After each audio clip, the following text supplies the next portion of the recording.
Americans may not agree on much, but we agree on Social Security. We all pay in. It ought to be there when we need it. Social Security could face a funding gap in less than a decade, and I don't want to see a pay cut. I'm with AARP in the fight to protect the Social Security we earned. Pledge to protect Social Security at aarp.org/weearnedit. That's aarp.org/weearnedit. Paid for by AARP. Welcome to the program. No Victocrats allowed because we've got a country to save. So let's get her teed up! You want to play what? Say hello to my little friend. What the hell's going on out here? Ooh, that's a bingo. You can't succeed without teeth. 888-971-SAGE, 888-971-7243. I am Larry Elder. We are Salem News Channel. President Donald John Trump says the U.S. military must respond after Iran shot down an Apache helicopter. The 2 crew members were rescued. Karmelo Anthony, the teen accused of murdering another teen at a Texas high school track meet, has been convicted of first-degree murder. An organization called the Next Generation Action Network is claiming racism because there were no blacks on the jury. Even Al Sharpton has made no such accusation. Fireworks at the congressional hearing on how the Southern Poverty Law Center paid hate groups to foment hate. Democrats are, for the most part, standing by Graham Plattner, their candidate for Senate for Maine, despite the Nazi tattoo on his chest. Spencer Pratt is out as a candidate for mayor of Los Angeles. Steve Hilton looks like he is in as a candidate for governor of California in the general election. President Trump has been criticized for attending last night's New York Knicks games. AOC called him a vibe killer. A Colorado Democrat candidate for the House has called President Trump a convicted rapist. Hope she has $15 million to pay in a forthcoming, very likely defamation lawsuit. More Medicaid fraud in Ohio and California. We're trying to get to that yesterday. We're trying to get to that today. All of this and more, 888-971-SAGE, 888-971-7243. Dissent, of course, is welcome. We have our Mark line always open 24/7. Mark, you, of course, are always welcome to call. Normally, I would start with something like what's going on in Iran, something like what's going on with DHS, accused of being fascists and Nazis because of a detention facility in New Jersey, the economy, many other things, Plattner. But I want to start out with the Knicks game that took place last night in New York. I can't say that I'm a huge basketball fan, but I'm a big basketball fan. And I've been following sports and following the NBA ever since I can remember. And I remember the last time the New York Knicks won a title was in, 1973, Mr. McConnell, Maestro, 73. I cannot believe you don't know the answer to this. Every time I say something about sports and I get it slightly wrong, he corrects me on the air. So I said 1973. He goes, I'm pretty sure it was 1973. If I weren't sure, I wouldn't say it. So it was 1973, I'm sure it was. Anyway, the New York Knicks have a very good team. We know we are carried in New York City, so if you are New Yorkers, please call up. I want to get your take on this. Yeah, I was correct. I was correct, of course, 1973. I mean, when's the last time I've been wrong? Exactly. 1973. So it's a big deal. The town is going crazy, and they won their first 2 games against the San Diego Spurs in San Diego. It's always tough to win an away game, let alone during the playoff series, championship series. So they won 2 games. They should have, in my opinion, lost the second game. They won it by 1 point. And the big star on the San Antonio Spurs, I always hesitate, by the way, talk about sports, because you pretty much lose half your audience, because a lot of people don't give a rip about sports. And I don't just mean women. A lot of men don't care either. So it's not the point. So stay with me if you're inclined to go, oh, Larry's talking about sports. Please stay with me. That's so not the point. President Trump is from Queens. President Trump, as you well know, loves sports. Used to own a football team, goes to UFC games. He's a big sports guy. So President Trump said he's going to go to the game in New York, 3rd game, game number 3. And he got criticized for saying he was going to go to the game. including by Stephen A. Smith. Stephen A. Smith is a big-time sports commentator, and he suggested that President Trump shouldn't go. No business showing up. The man is from Queens. Older than Stephen A. Probably been attending games before Stephen A. was born. Number 42. It's strictly a basketball segment. This president has no business showing up in New York City. I am dead serious. It is selfish. It is narcissistic. It is ridiculous that he is coming to this game. I would say the same thing if it were Obama, George W., Clinton. I don't give a damn. We went back to Reagan. This is not a football stadium in some space in Texas where you got a whole bunch of outlays and all of this. This is the Garden. This is Midtown Manhattan. You have any idea what the congestion is going to be like in New York City here? I get off my radio. All right, so you got the point. Blasted him. Narcissistic. By the way, I have a friend who is a very good friend of Stephen A. And loves Stephen A., thinks very highly of him. I had drinks with Stephen A. one time. Thought he was a very pleasant guy. But Stephen A. has now moved into not just sports but politics, which is fine. Has a right to do that. But to criticize Donald Trump for wanting to go to a Knicks game when the man is from New York, from Queens, and has been to a number of games. How do we know that? Because the NBA commissioner, Adam Silver, says he's been a longtime fan. Hakeem Jeffries says he's not a Knicks fan. Doesn't know the difference between, what did he say, between,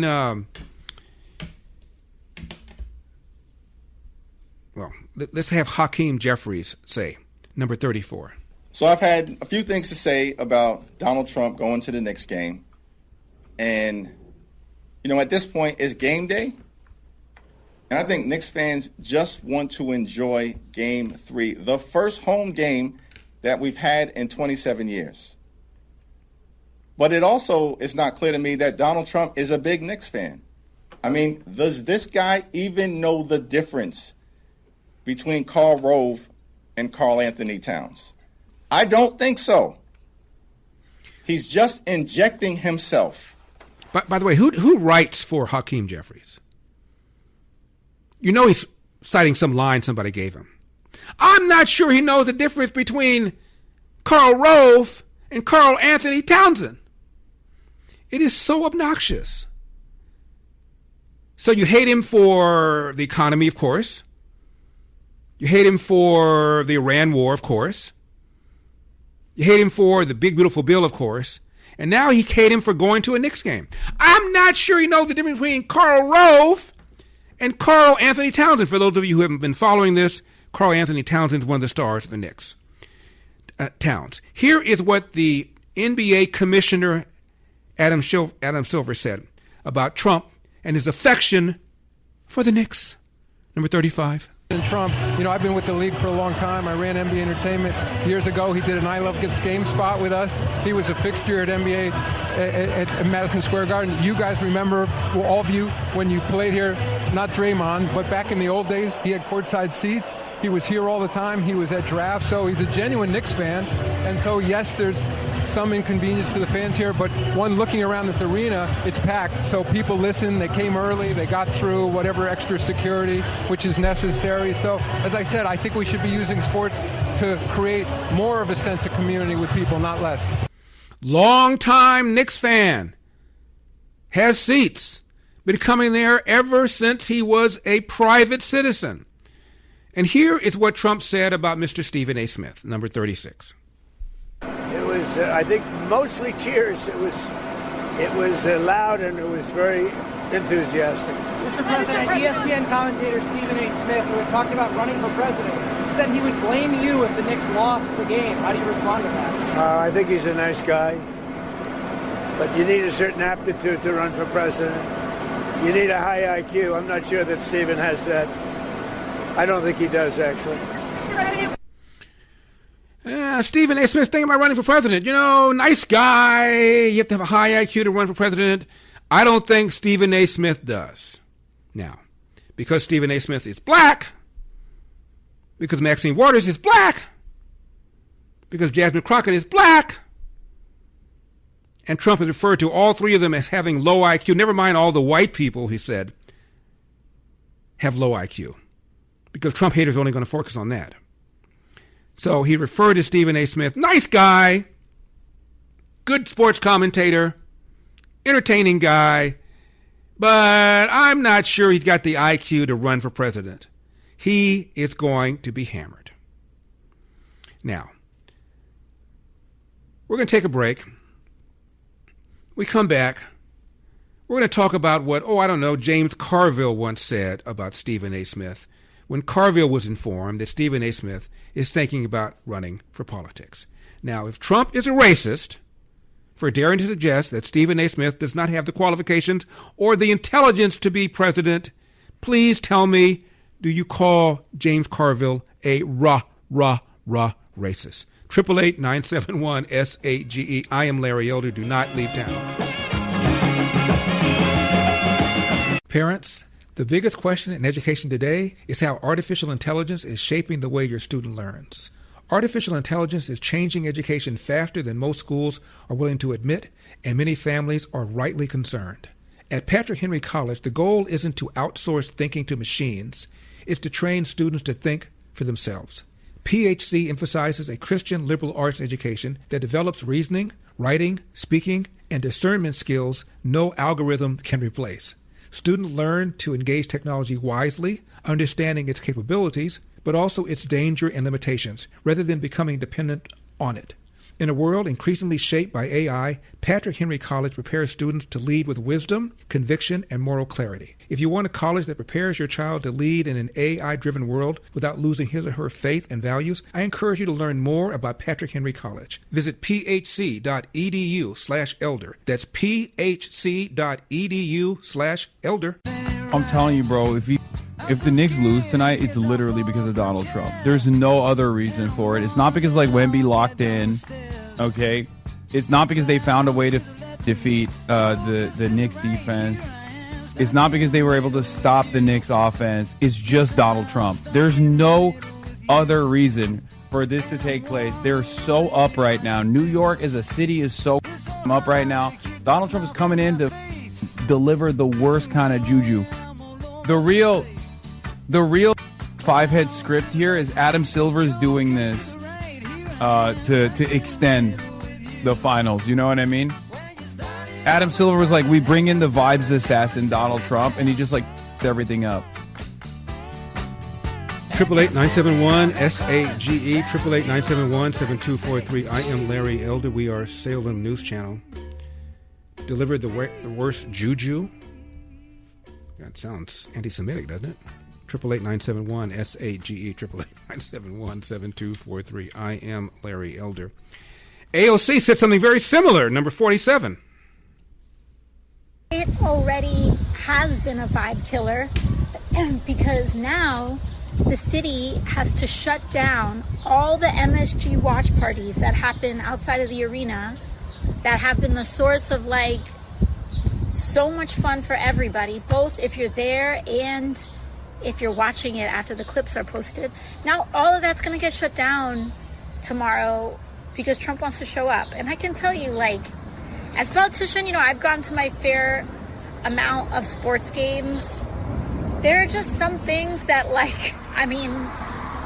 you don't want to go either to jinx it or just in general. Sometimes the accommodations that are required for the security for you to show up are just not worth shutting down the fun for so many other people. And sometimes you decide not to go to things so that other people can enjoy it.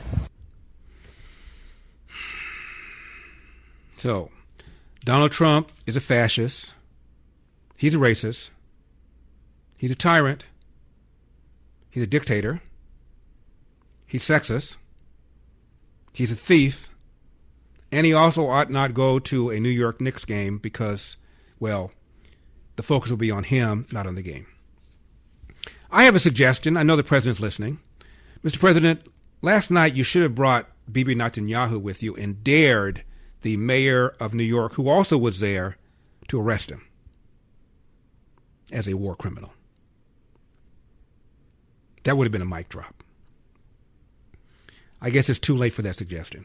Okay, so Trump referred to Stephen A. Smith, the very prominent sportscaster. By the way, how much does Stephen A. Smith's suits cost?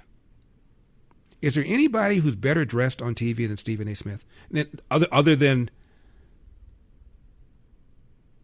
Scott Pelley? Scott Pelley. I wonder how much they spend on their wardrobe. It's just an aside. Scott Pelley.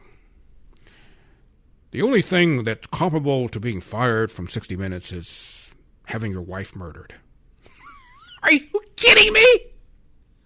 Who says that?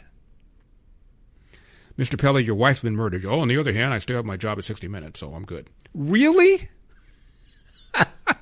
I've been asked, what does it feel like losing your job at 60 Minutes? The only thing I can think of is it's very similar to having your spouse murdered. And I've been married for over 40 years. How do you think his wife felt when she heard that? So in other words, Scott, if I were murdered, it would be less bothersome than if you lost your job at 60 Minutes? How did I get on that tangent? Let's get back to this situation. So, the suits. So Stephen A. I mean, if anybody's watching Stephen A. on sports, I've never seen the same suit twice. Have you ever, Mr. McConnell, ever seen the same suit twice? If you watch my show, you're going to see the same suit a lot of times. Stephen A. Smith, I've never seen the same suit twice. The white suit kind of stands out. Scott Pelley, same thing. I've never seen whatever. What a country. So, Stephen A. Smith is now thinking about running for president because he says, well, I may have to run as a Democrat because the Democrats just don't impress me. Now, Donald Trump, again, let's play Donald Trump one more time, number 36. It was, I think, mostly cheers. It was loud and it was very enthusiastic. Mr. President, ESPN commentator Stephen A. Smith, who was talking about running for president, said he would blame you if the Knicks lost the game. How do you respond to that? I think he's a nice guy, but you need a certain aptitude to run for president. You need a high IQ. I'm not sure that Stephen has that. I don't think he does, actually. Okay, you have to have a certain kind of aptitude, high IQ. I'm not sure Stephen has that, actually. Trump once again denounces a black person as having low IQ. This is James Carville, February, year of our Lord, 2025, number 37. Okay, I am a big Stephen A. Smith fan. I remember I saw him some years ago on TV, and I said, man, this guy's coming in hot. I don't know how long this is going to last. The truth about it, he's really worn well with me. He's very outspoken. Look, he's like anybody else that does any kind of commentary, sports commentary. He's sometimes wrong. Way more times he's right. I find him to be, when it comes to sports, I find him to be really insightful. When it comes to politics, he don't know his from a hole in the ground. He's on that running his mouth about how he may have to run as a Democrat because there's nothing left of the Democratic Party. There's no talent. Stephen A., you me? I mean, you say you're friends with Wes Moore and you say you're friends with Josh Shapiro. I'm friends with both of them. I think they're really extraordinary, talented people. I got news for you, dude. There's 6 or 7 other people in the Democratic Party that are just that talented. So before you start running your mouth off about politics, a topic of which you really don't know anything about, you ought to sit back and think about it and call some people and run it by them. But don't let your political stupidity stand in the way of your outspoken and I think often insightful views when it comes to American sports, of which I think you are an expert at. And if you know Wes and you know Josh, you should call them and run your opinions by them because I know both of them and they're both smart guys and they're both very ambitious guys. And the last thing that they're thinking is if I decide that I want to take the next step in American politics, I'm going to be facing some brutal opposition. And they both know that. And they know it deep down, and they know it well. So, Stephen A., keep up your own sports. I enjoy it. I like it. But don't make a fool of yourself anymore in talking about politics. Now, if Donald Trump is a racist for what he said about Stephen A. Smith, what do you call James Carville for what he just now said? You don't know politics from your blank and a hole in the ground. By the way, I wonder how much money James Carville saves on his wardrobe. We come back. Spike Lee said his 3 tickets could have been sold for $500,000. Income inequality? I'm Larry Elder.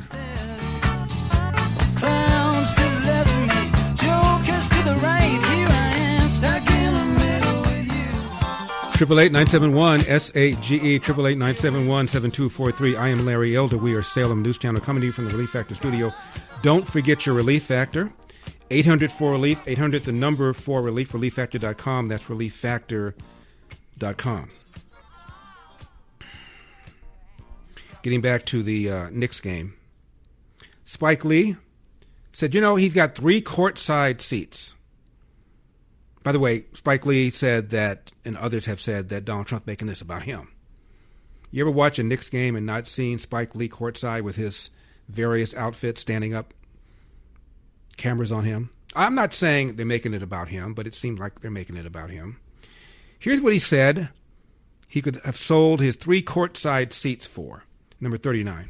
How much money have you spent on I don't want to know. I read some number, astronomical number, and I was just hoping my wife Ty didn't see it. Whoa. I had to see that ticket before we got married, though, but... Yeah, but if you would have sold one of them tonight, you would have made it all back. That's right. Hey, I was... So, Spike... But it went down, but it was $500,000. Yes. I could have bought... Go. Second row. Second row. Go, Spike. 2 games. $500,000. Now, God bless Spike Lee. His first movie that I saw was She's Gotta Have It. He wrote a book called The Making of She's Gotta Have It, and I read it because I always wanted to make a film, and I ultimately did. And about how he did it with a credit card. It was a very, very good film. He has since married a corporate lawyer, bought a townhouse in New York that he sold, had on the market for $35 million years ago. Kids sent to private school, only in America. Criticized white people for moving into Harlem, called them interlopers. Criticized gentrification, even though it made his property appreciate.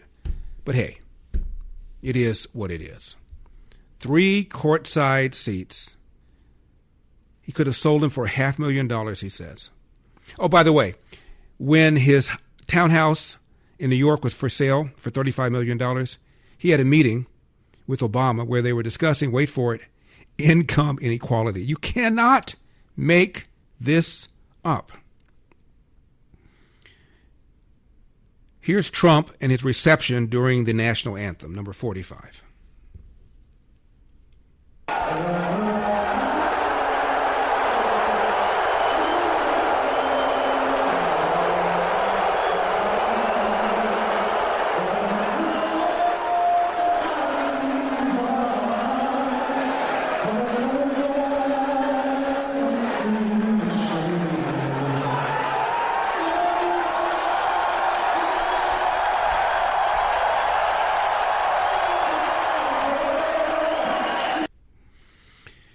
Now, Spike Lee said that Trump is taking the focus off the Knicks.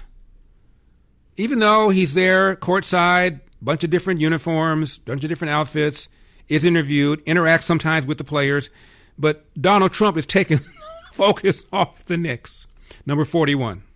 Game 3, President Trump will be there. Some people are upset. Some people are a fan of it. I just wonder, you are the Knicks fan ambassador, I think is fair to say. I can't speak for disciples. But I just find it strange that this had to happen now.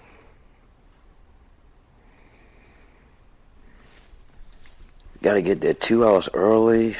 I mean, it's just like it's taking the focus off. We haven't won since 1973. It should be about the game tonight.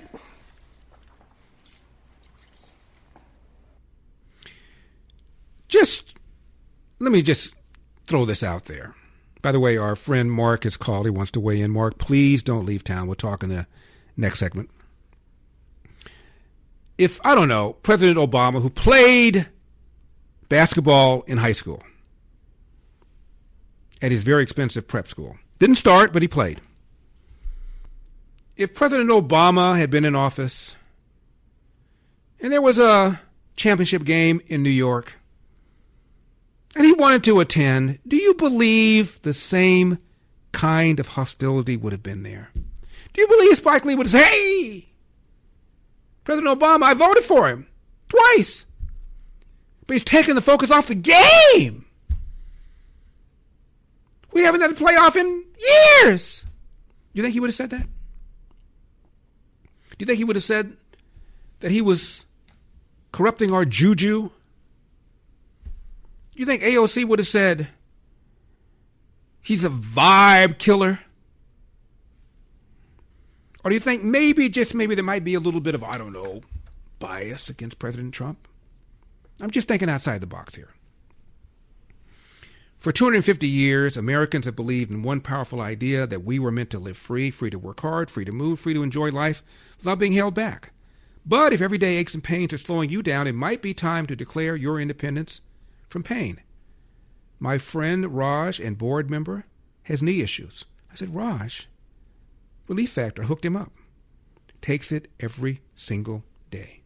Relief Factor is a 100% drug-free, research-based formula designed to help your body fight inflammation, one of the root causes of pain.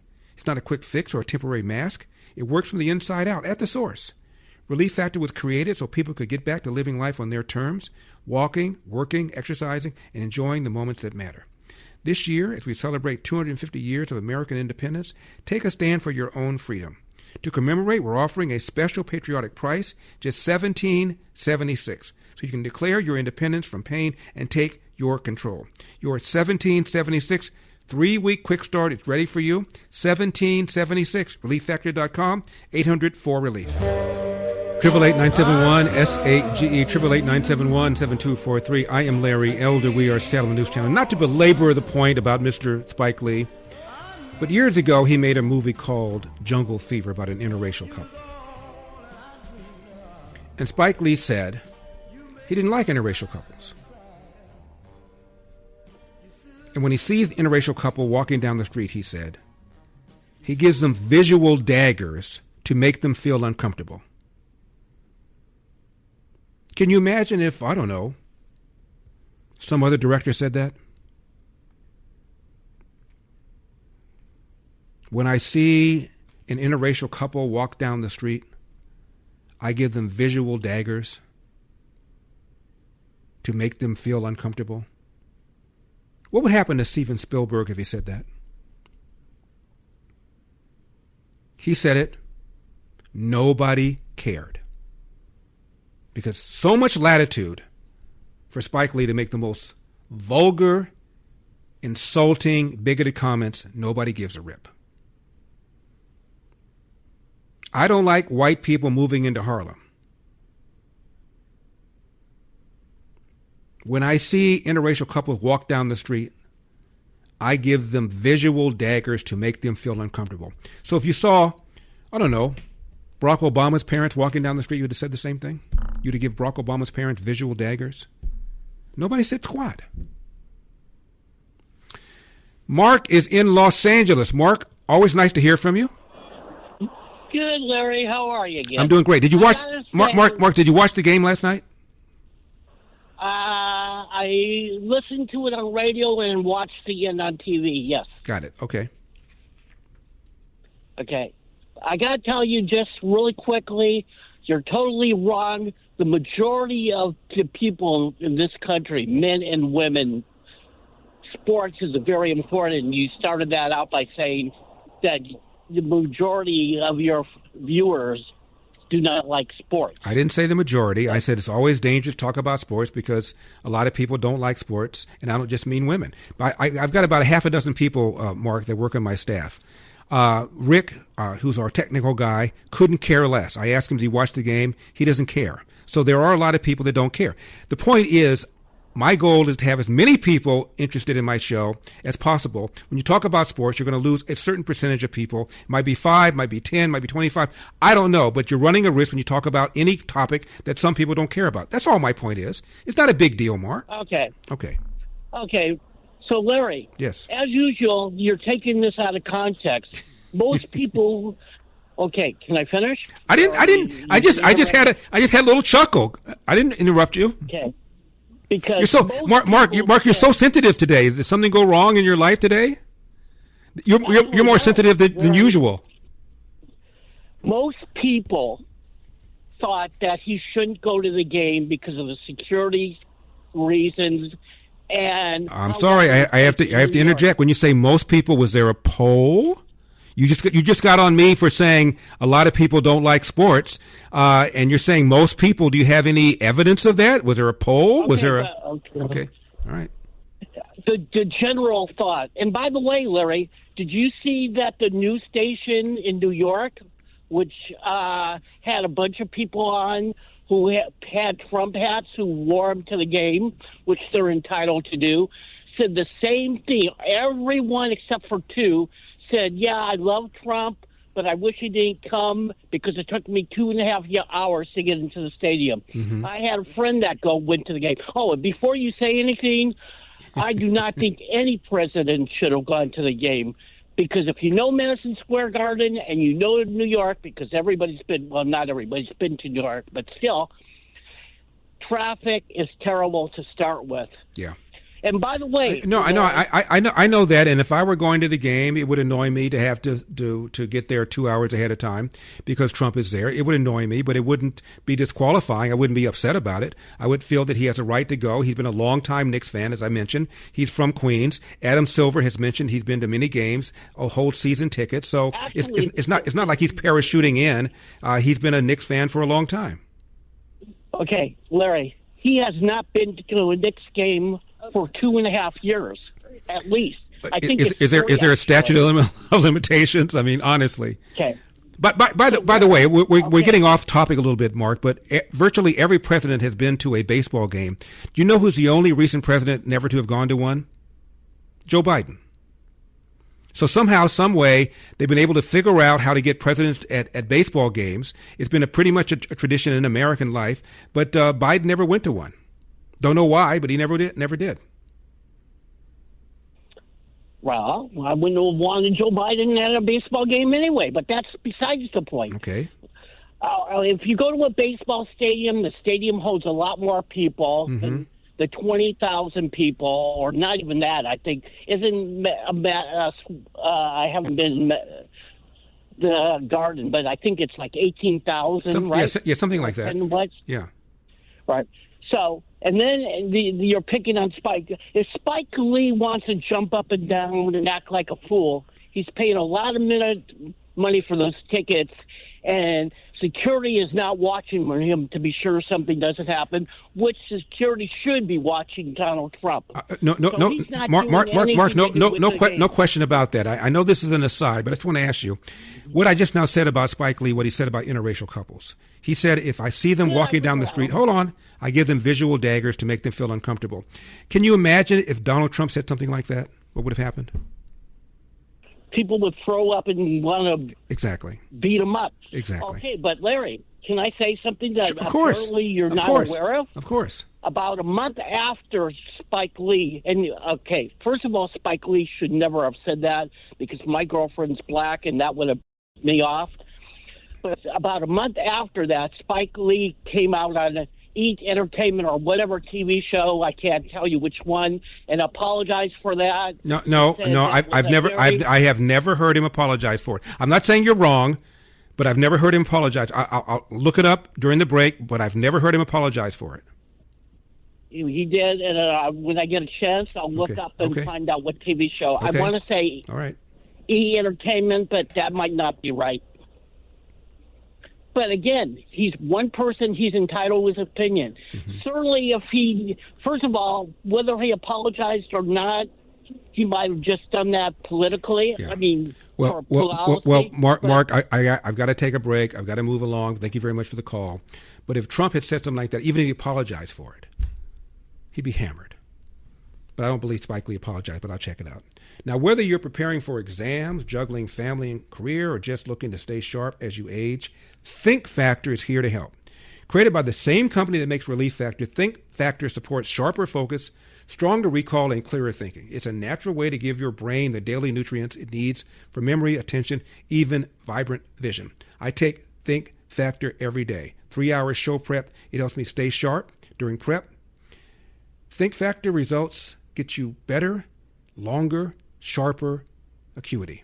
If you want to stay focused during demanding tasks, keep your memory strong, and maintain mental energy for whatever's ahead, Think Factor is for you. Call 800-4RELIEF or visit ReliefFactor.com to order Think Factor. 800-4RELIEF, ReliefFactor.com. Get this, your first bottle is just $19.95. Think Factor, think clearer, perform better daily. ReliefFactor.com, ReliefFactor.com. 800-4RELIEF, 800 is the number for relief.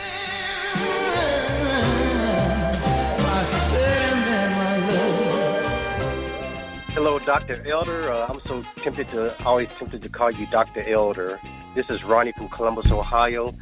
I really don't see how you put up with that inane individual named Mark from California who's always debating you.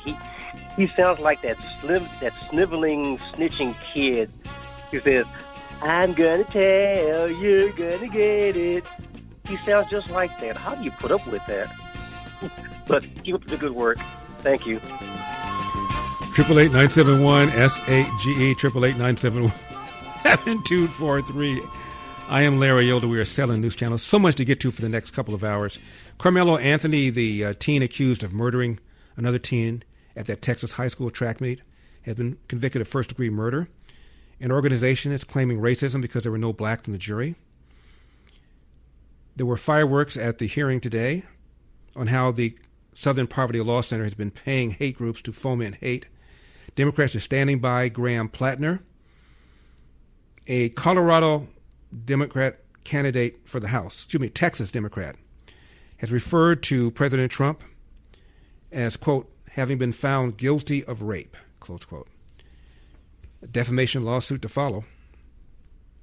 Now, one of the things I have been doing over the last several months has been using AI sometimes for research, because it takes a split second for AI to find things that used to take me several minutes, if not hours, to find on the web.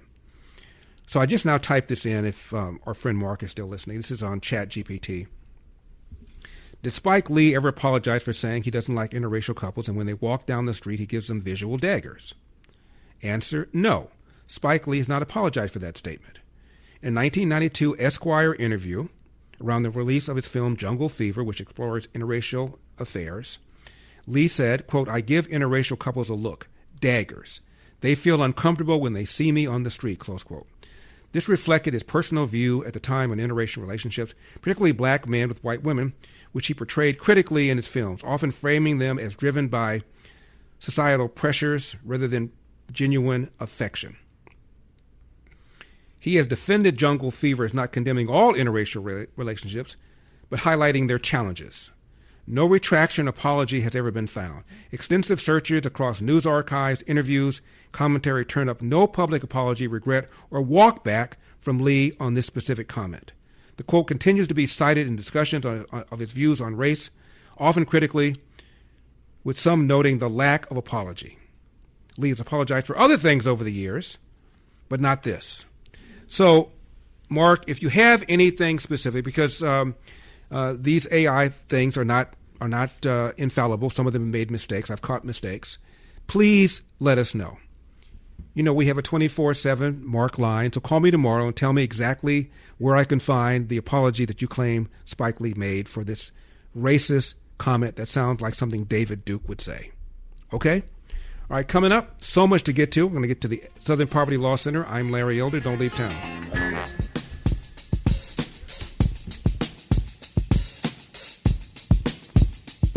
So let's get her teed up! You want to play what? Say hello to my little friend. What the hell's going on out here? Ooh, that's a bingo. You can't succeed without teeth. 888-971-SAGE. 888-971-7243. I am Larry Elder. We are Salem News Channel. I want to get into the Southern Poverty Law Center hearings. We'll talk about California fraud, Ohio fraud, and the fact that Democrats are standing by a guy with a Nazi tattoo on his chest while they call Donald Trump a fascist. But one more thing about Trump derangement syndrome. People that were booing last night at the game where Trump attended. Trump, by the way, of course, said that the reception from the Knicks fans was amazing. That's Trump, number 46.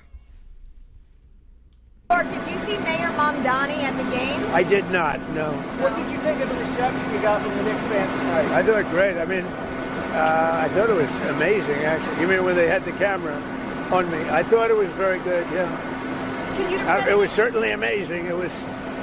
I think, mostly cheers. It was loud and it was very enthusiastic.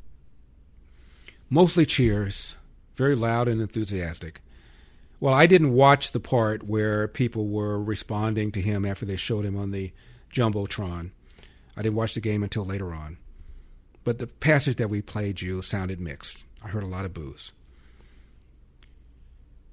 Did it ever occur to anybody who was there who doesn't like Donald Trump? They're at the Garden saying, you know what? Can we just let the man enjoy the game? Can we just let the man appreciate the game? He's been a long-time Knicks fan. Maybe we can not boo him just for this one night and enjoy the game. And how many people there wanted to cheer him but didn't do it for fear that they might very well be verbally, if not physically, accosted? Remember the guy that we interviewed from Ireland? Who said normally Irish people are very argumentative, but in pubs, if anybody even suggests mild support for Donald Trump, they are castigated, verbally abused. So imagine being in New York, being the 5 or 10% that voted for Donald Trump if you're from New York, and you see the man there, and you want to cheer him. What do you think you're going to do? Probably not say anything. Maybe you're with your family. I just saw something this morning as I'm doing show prep. Somebody was walking down Times Square wearing a Spurs outfit, Spurs jersey, and was verbally accosted. Because after all, you can't be a Spurs fan in New York. So maybe that was what's going on. How many people there ever said to themselves, maybe we ought to just sit this one out? I heard yesterday, I forget who it was, some congressperson, rattling off the list of reasons why Donald Trump is a racist, one of which was that he posted a meme of Donald Trump, of Barack Obama and Michelle Obama as monkeys, as apes. Remember that video that somebody else did and he posted it and then took it down? Didn't matter that Joe Biden was depicted as a baboon. All he focused on was the depiction of Barack Obama and Michelle. By the way, which was just on for a split second. I want to remind you of something that Erin Burnett, who's now with CNN, said when she was a reporter with MSNBC Hee-Haw. Listen to this, number 44. While Nicolas Sarkozy is in China, which of course is also trying to become a financial capital of the world, and in honor of his visit, the Chinese have announced $30 billion of deals. There he is. I mean, who could not have a man crush on that man? I'm not talking about the monkey either. I'm talking about the other one. Yeah, exactly. What? The monkey? Who's the monkey? What's she talking about? Wait. Monkey in the middle. All right. I don't know. What's she talking about? Willie? I think she's still jet lagged. That's my president. I don't know who she's talking about. I know she's not talking about Why are you talking him. about Angela Merkel like that? I don't understand. All right. Yeah, she's attacking Merkel. She's our ally in a time of war. Yeah, listen, my dear, let me tell you something. When I'm jet lagged, I just take Ambien, some Tylenol PM, and I sleep it off, okay? It was my stop in Riyadh. It just made me insane. Referring to President George W. Bush as, quote, that little monkey. Apparently, it's okay to call a white president a monkey, but it's not okay to put up a video, split second, showing Barack Obama and Michelle as monkeys, even though you show Joe Biden as a baboon. Let's hear that one more time. Again, this is when George W. Bush was president and Aaron Burnett was on MSNBC Hee Haw, number 44.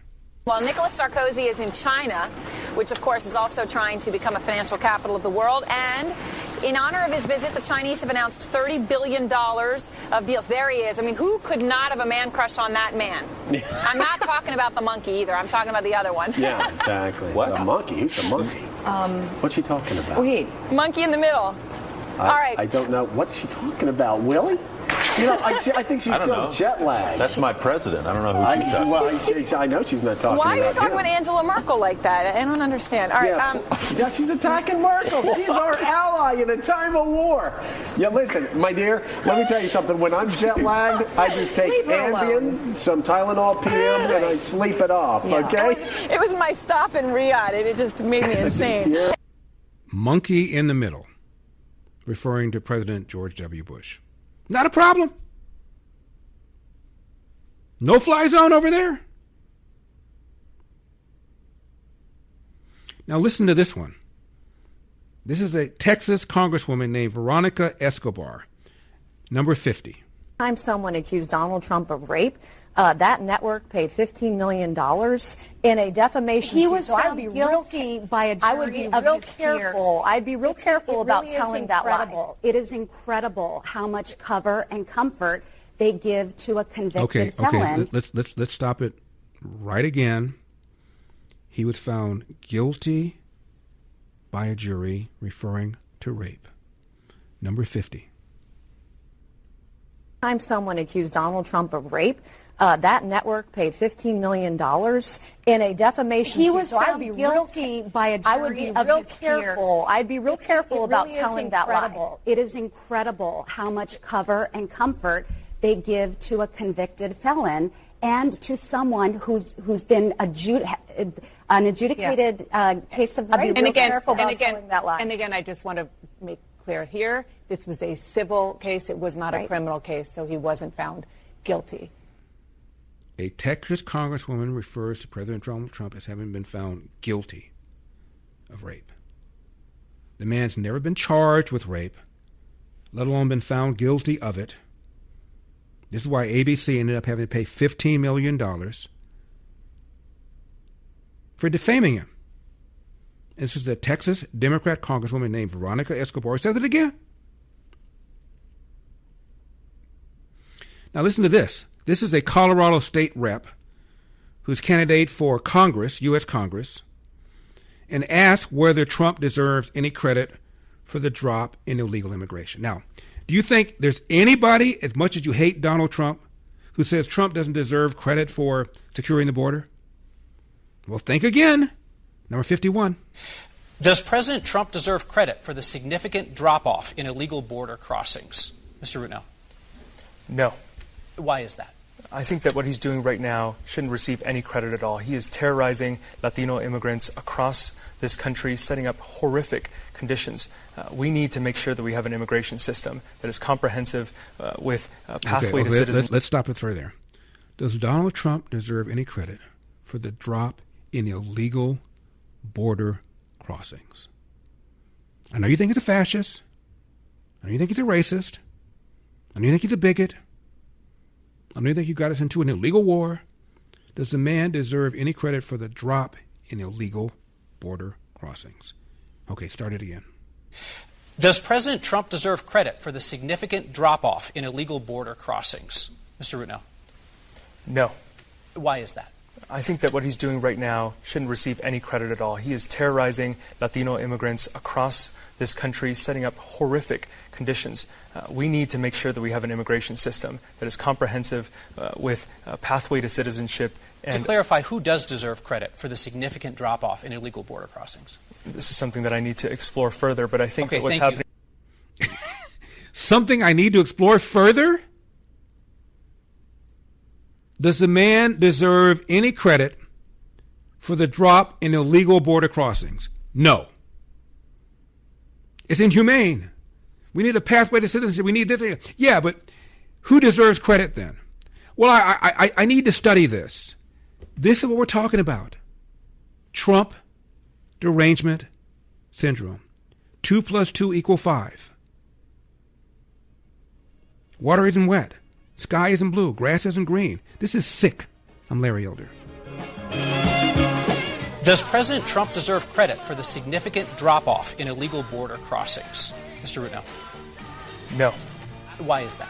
I think that what he's doing right now shouldn't receive any credit at all. He is terrorizing Latino immigrants across this country, setting up horrific conditions. We need to make sure that we have an immigration system that is comprehensive with a pathway to citizenship. To clarify, who does deserve credit for the significant drop-off in illegal border crossings? This is something that I need to explore further, but I think that what's happening... 888-971-SHGE, 888-971-7243. I'm Larry Elder. We are Salem News Channel. It never would have occurred to me when I'm questioning some candidate, Democrat or whatever, does Donald Trump deserve credit for the fall off in illegal border crossings? Because such an obvious answer. The man comes into office in 30 days, borders are shut tighter than Ted's hat band. And this guy won't even give him credit for that. His name is Manny Rudnell. He's running for Congress, Colorado. Who says that? Speaking of Trump derangement syndrome, this is Senator John Kennedy on Trump's decision to audit federal spending. Number 64. It strikes me as breathtakingly ironic. The cynic might say cynical, that the people who are screaming so loudly about President Trump's decision to audit federal spending are the very same people under President Biden who wanted to hire 80,000 new IRS agents with guns to audit the American people. As I've said before, if it weren't for double standards, there wouldn't be any standards at all in this town. The battle lines are drawn, Mr. President. The battle lines are drawn. Some of my colleagues have decided to support the bureaucracy and the spending porn over the American taxpayer. That's what they've done. And some of the same people, it's not just my Democratic colleagues, there are many people in Washington, D.C. that have grouped together and they've circled the wagons and they've decided to support the spending porn and the bureaucrats over the American taxpayer. That's their right. It's not against the law or unconstitutional to be foolish in America. But these are the same people. These are the same people who chose to support illegal immigration over the rule of law. Isn't it interesting how the Democrats appear to be soft on fraud? Is it because they don't want to be perceived as being racist in the case of the Somali community ripping off taxpayers in Minnesota? Is it because somehow these nonprofits end up putting campaign money in the pockets of the politicians, so therefore they don't want to stop the fraud? Is it because these nonprofits are really jobs programs for people? This is Chris Rufo, investigative reporter, the City Journal, about Medicaid fraud called Medi-Cal here in California. number 6. It's outrageous, and that particular case is a good illustration of just how easy it is to steal hundreds of millions of dollars from the government. And unfortunately, that's really just the tip of the iceberg. And for every criminal who's caught by federal officials, there are hundreds or thousands more who are able to operate under the radar. And California is really the perfect case study. And to answer your question prior, is why do Democratic politicians keep allowing this to happen? It's because they benefit. Because a lot of this healthcare money goes into the hands of unions, that goes into the hands of Democratic political leaders, who then cycle it back through the system. And so what's happening in California is that everyone is getting a cut of the fraud, and the Democrats enable it because it's to their benefit. Let's talk about Ohio. Luke Rosiak is an investigative reporter with the Daily Wire. Number 9. Columbus contained the second largest concentration of Somalis in the U.S., as well as the largest concentration of Bhutanese people outside of Bhutan. Now, I visited hundreds of home health care companies and only saw, I think, 2 people that didn't have an accent. Whistleblowers in the area tell me companies knock on doors in ethnic neighborhoods where most people are on Medicaid and most people live in multi-generational households. And they tell the older family member to go to particular doctors and claim particular symptoms. And then they will put the younger family member on their payroll with the parent as their only patient. Now, that triggers payments of up to $90,000 a year, which the company splits with the younger relative, and the younger relative splits with the older relative. 81% of Bhutanese are on welfare, a fact that some of the remainder use to become obscenely rich. And I had a story just yesterday. A 29-year-old named Rashan Adkihari works at his dad's home healthcare company. His social media documents a life fit for a rapper or a movie star. He's drinking champagne on private jets. He's on his yacht. He's making movies starring himself. This was funded. His dad has this company that was paid $17 million for taking care of old people. Well, he's got apparently another full-time job. He's doing this on the side. The dad hasn't paid taxes in like 5 years. He's got tax liens in Ohio at the state level and at Cuyahoga County. And the 25-year-old brother has his own home health care company that got $10 million. So these are people that came here as refugees, and now they're living as millionaires, and they're getting the money because the other refugees are all on Medicaid and then are claiming to be very sick. By the way, this is important. These hearings on fraud, the hearings on the Southern Poverty Law Center, when the Democrats take over, you're not going to hear them because the party in charge is the one that determines whether or not there are hearings. So had the Republicans not taken over control of Congress, you would know about this fraud, wouldn't know about this Medicaid billing, wouldn't know about how the idea that COVID came from a lab was suppressed by Dr. Fauci. You would know about any of this stuff. Because the Democrats wouldn't have hearings. They have different hearings and will have hearings in the event that they take control. Hearings will all be about how Donald Trump is somehow stealing from the American people, how Donald Trump is a racist, a fascist, or this, that, and the other. Another important reason why the Republicans hopefully will retain control of the House. Because the group in charge, the party in charge, will be the one to determine whether or not there are these public hearings. The same Daily Wire reporter said that one building in Columbus, Ohio, housed 94 health homes that billed taxpayers.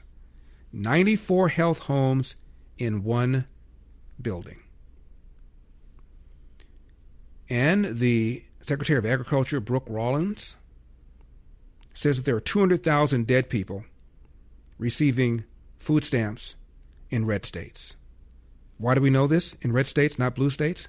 Because red states are giving them the data. Blue states are not. 888-971-SAGE, 888-971-7243. And Ethel and Bob want to weigh in. Ethel in Pasadena, Bob in St. Paul. Do not leave town. I'm Larry Elder.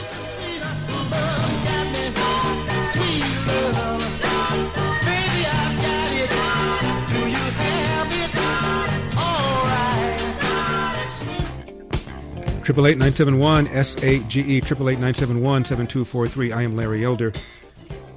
Salem News Channel, we're going to talk about the Southern Poverty Law Center hearings. Also, Steve Hilton looks like he's going to be in the top 2 to run for governor Spencer Pratt appears to be out in his race to run for Los Angeles mayor. And in the trial of the Texas teen who stabbed another one to death, the defendant has been found guilty of first-degree murder. An organization that speaks for the defendant's family, says racism played a role because the jury had no blacks on it. The defendant is black. The dead teen is white. All this and more. Ethel is in Pasadena. Ethel, you're on the Larry Elder Show. Thank you so much for calling. Do we have Ethel? Ethel in Pasadena going once, going twice, going thrice. All right. Bob is in St. Paul. Bob, you're on the Larry Elder Show. Yeah, Larry, I wanted to weigh in on Donald Trump going to the basketball game, but I don't know if you remember, but I believe Bill Clinton back in '94 went to both the Final Four game when his Arkansas Razorbacks were there, where they actually rescheduled where the higher seeds would play first, where usually they play in the second game, basically for Bill Clinton. And then, of course, I believe he also attended the championship game against Duke in '94. Mm-hmm. And nobody made a squawk about it. Yeah, there was no stink. Thank you very, very much for that. And Barack Obama attended, I believe, a championship basketball game. This was after he was president, and he went into the back of the stadium, didn't make an announcement ahead of time, and he was there.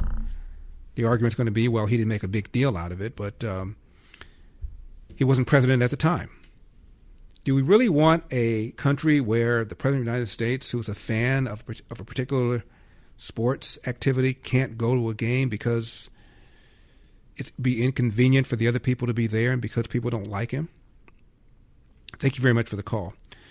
This is Daily Wire's Duke Rosiak talking about one building in Columbus, Ohio. Number 10. Waiver fraud. The federal government built a program so easy to game that a convicted fraudster can get approved to send unsupervised and untrained workers into elderly Americans' homes, and a refugee family can collect $90,000 a year simply by having one family member claim to be the other's caregiver, with no verification and little oversight. Medicaid calls this personal services home health care, and my investigation found millionaire tax cheats, almost all of them foreign-born, ripping off taxpayers at a scale that threatens to bankrupt America.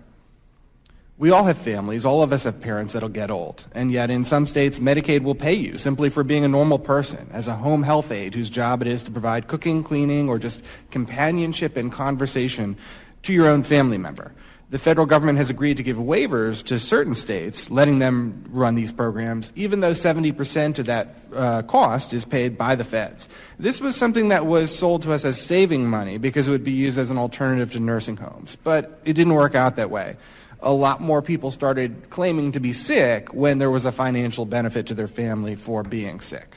And so this program has more than doubled in cost in just the last few years. The number of people doing this in some communities has become so large that you can see it in aggregate job statistics.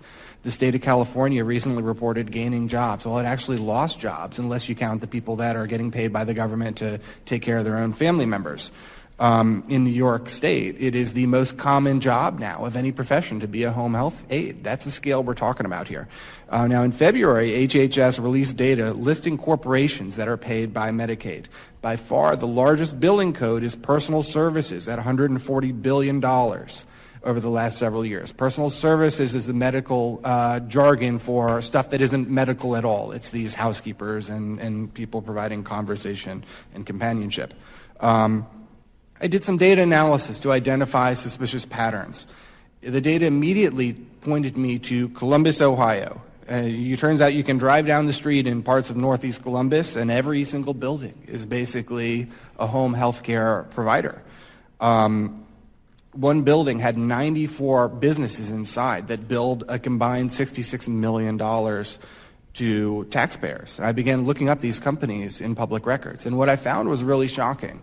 Many of the owners, maybe most of them, had other full-time jobs. This was a side hustle for them to get a couple $1,000,000, sometimes a year, sometimes a month, from Medicaid. A lot of times they had tax liens against them. They were getting all this money from taxpayers, and yet they weren't paying their own taxes. They oftentimes, or sometimes, had criminal records. True Home Healthcare is run by a man with 3 fraud convictions and by his wife who has 3 theft convictions. Wow. Now, whether you're climbing the corporate ladder, launching a new project, or just looking for that extra edge, your brain is your most valuable asset. And now there's a way to support it every single day. Think Factor.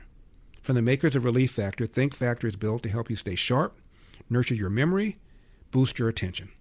It unlocks the mental clarity and precision you need to stay ahead of the game, no matter the challenge. I'm up usually at 5 o'clock in the morning, prepare at least 3 hours a day for the show. I take Think Factor every single day. Provides the energy, focus, the ability to push through mentally demanding tasks. And Think Factor results get better the longer it's taken. So, if you're a go-getter who refuses to settle, Think Factor helps you perform at your best and keep your edge. Call 800-4RELIEF or visit ReliefFactor.com to order Think Factor. 800-4RELIEF or go to ReliefFactor.com and get this. Your first bottle is just $19.95. Think Factor. Think clearer. Perform better. 800-4RELIEF. 800-4RELIEF or ReliefFactor.com. ReliefFactor.com.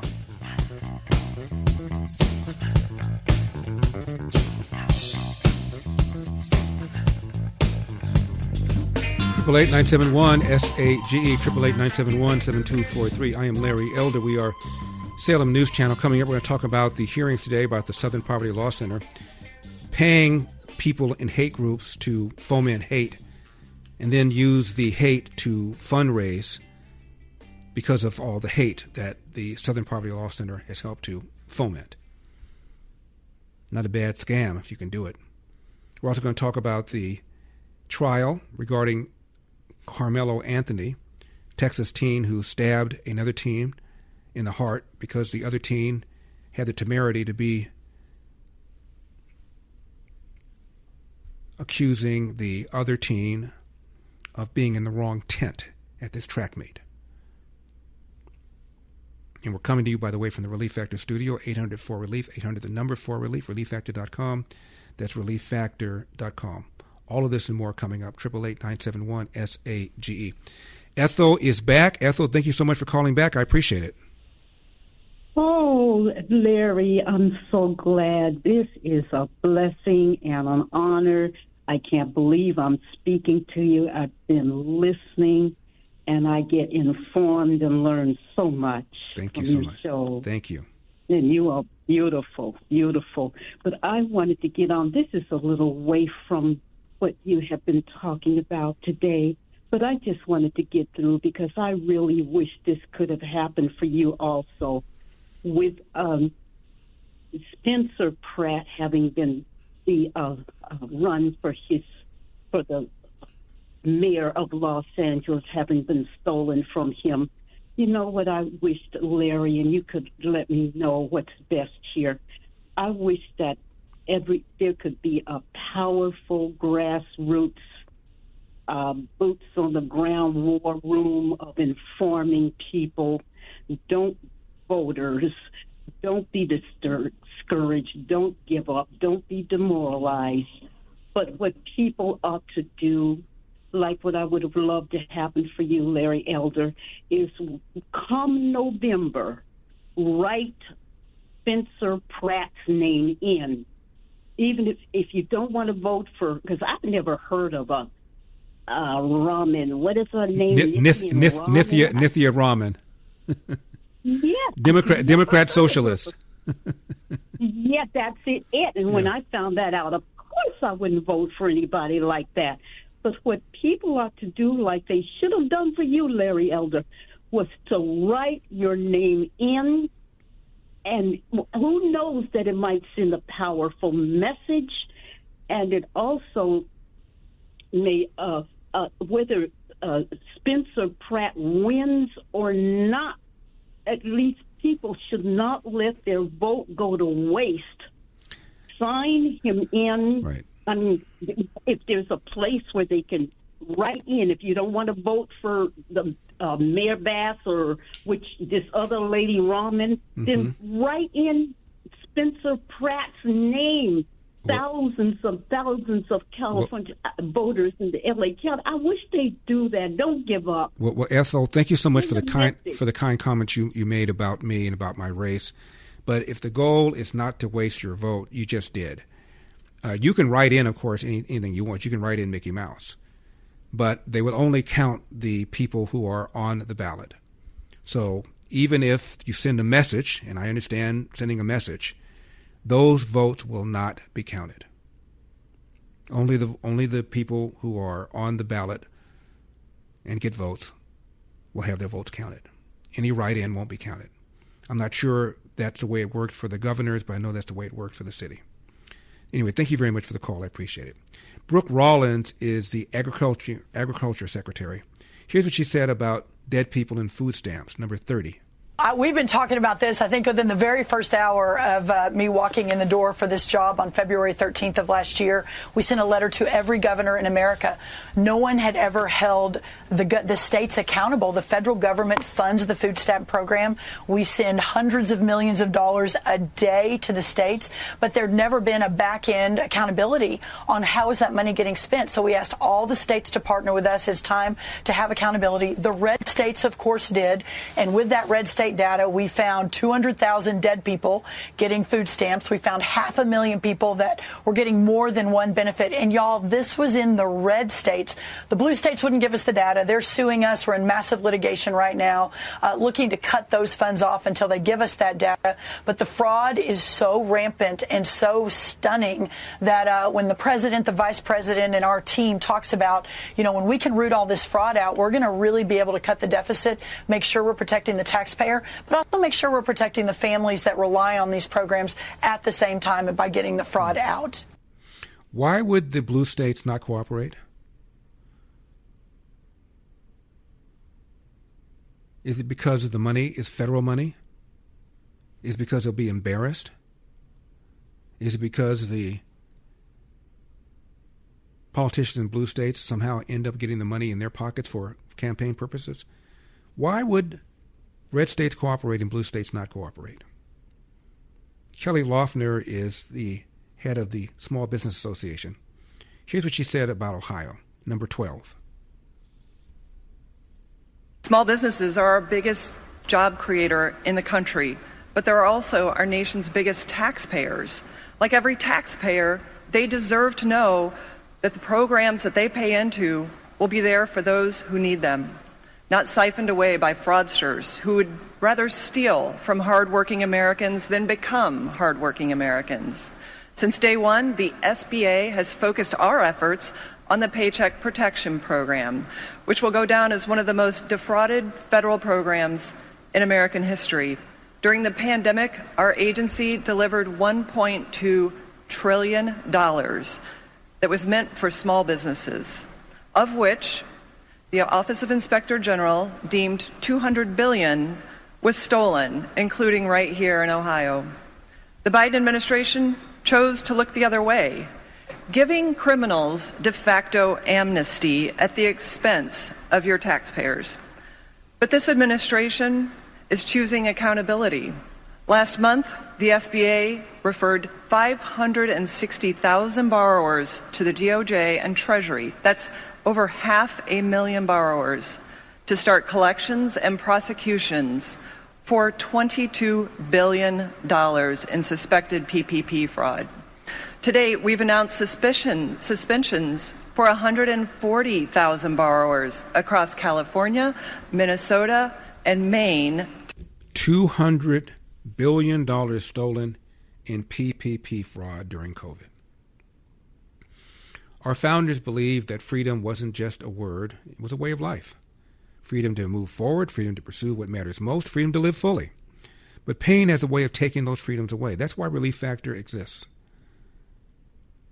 I've been taking Relief Factor every day for years. Relief Factor is 100% drug-free, research-based, designed to help support a healthy inflammatory response, addressing pain at its source, not just covering it up. Over 1 million Americans have tried Relief Factor, and about 2/3 go on to order more. This year, as we celebrate 250 years of freedom, ask yourself a simple question. Are you living with the freedom you deserve? 1776 3-week quick start. ReliefFactor.com, ReliefFactor.com, 800-4-RELIEF, 800, the number 4-RELIEF.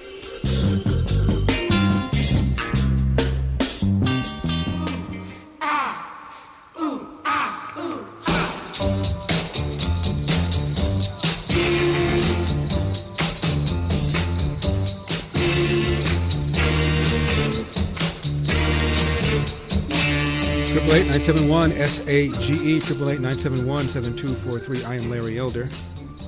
We are Salem News Channel. You already know groceries aren't getting any cheaper.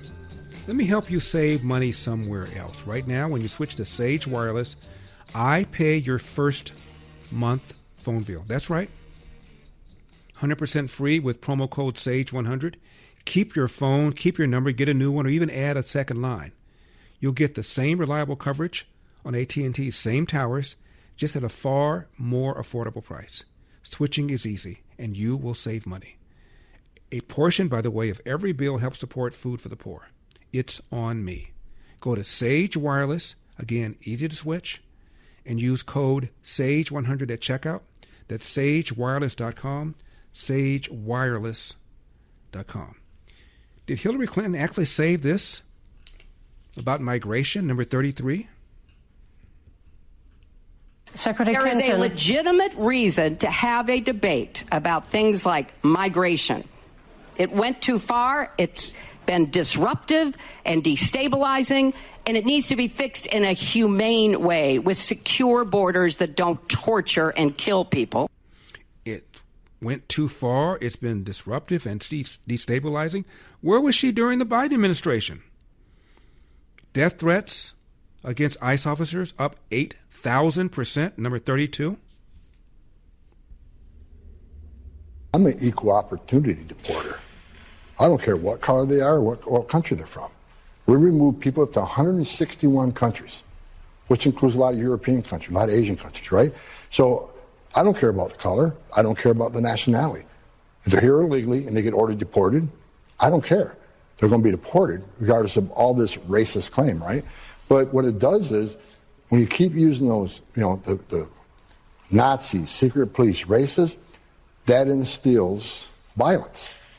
That's why death threats against ICE officers are up 8,000%. When a U.S. senator or a congressman or a governor or a mayor can come out and call us the Nazis, racists, secret police, that encourages these protests that turn violent. And that small percentage of people on the left that are already nuts, they feel empowered to do something about it. And not just against the officers, against their spouses and children. We've seen it. Doxing their children, doxing their spouses. You saw the video the other day. Guy threatened to kill his wife and his children. He felt empowered because members of Democratic Party are calling ICE the secret police, saying we're killing people, we're inhumane, and that instills this violence. These men and women come to work every day, strap a gun to their hip, put a Kevlar vest on, to go protect people they'll never meet and they don't even know. These are patriots, and that's why I love them. I mean, that's why I came back out of retirement twice for this president, because the men and women out there doing this dangerous job, they deserve our support. Death threats up 8,000%. Are you kidding me? 888-971-SAGE. Do not leave town.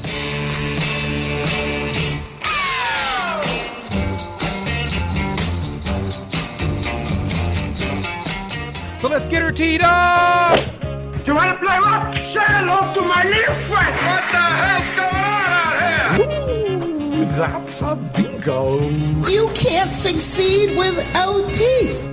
888-971-SAGE, 888-971-7243. I am Larry Elder. We are Salem News Channel. The Associated Press has declared Steve Hilton number 2 finisher, so he will be facing against Javier Becerra in the fall for governor of California. Here's what Steve said yesterday, number 48.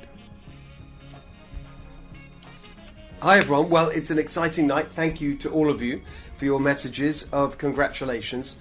We always said in this campaign we're going to do it the old-fashioned way and not declare victory until the race is called by the AP. So we are not popping the champagne yet, but I do think maybe I can have a beer. So the AP has, since he recorded that, called the race for Hilton as finishing number 2 behind Javier Becerra. So there will be a choice for governor. That said, it's going to be daunting. Only 25% of registered voters in California are Republican, 50% are Democrats. The rest of them are declined estate or independents, whatever they call them out here. And most of those vote left wing. So it's going to be very, very difficult. And trust me, I can already see the ads. Stop the Republican takeover. They're going to show Steve Hilton side by side with Donald Trump because Donald Trump has supported him. And they won't say the Democrats have done a great job on crime, on homelessness, on cost of living, on gas prices, on electricity prices, on job creation, on the poverty rate, on people leaving because they can't afford the price of a home, on the disastrous budget in California, on the regulations that cripple the state. They're going to say, stop Republican takeover. Because in California, Republican is a 4-letter word. That is going to be Steve Hilton's task. And we are going to help him in every single way we can. Because this madness of continuing to vote for the same people who are causing you to step over poop and urine has got to stop. Let's turn our attention, however, quickly to the trial of the young man named Karmelo Anthony, 17-year-old student in Texas. He was accused of fatally stabbing another 17-year-old during a confrontation at a track meet. You may have heard about this. The 17-year-old who was stabbed to death told the assailant to leave the tent that he was in because the assailant was in the wrong tent. It wasn't the tent of his high school, the tent of somebody else's high school. And he was asked to leave several times, and apparently several times the assailant said, "Make me, make me, make me." And the victim put his hand apparently on the defendant's shoulder or chest, and the defendant stabbed him in the heart and killed him. The defendant was prosecuted for first-degree murder and was found guilty. He didn't testify on his own behalf, which of course is his right. There were no blacks on the jury. Apparently 3 blacks were considered, all of whom said something to the effect of, "I'm not going to send a brother to jail." 3 other blacks were considered, but they were all educators, and the prosecutor felt, quite properly, that an educator would not likely be fair and objective because this took place at a school. So they were kicked off. So there were no blacks on the jury. Now let me say something about that. Remember Oliver North during the Reagan administration?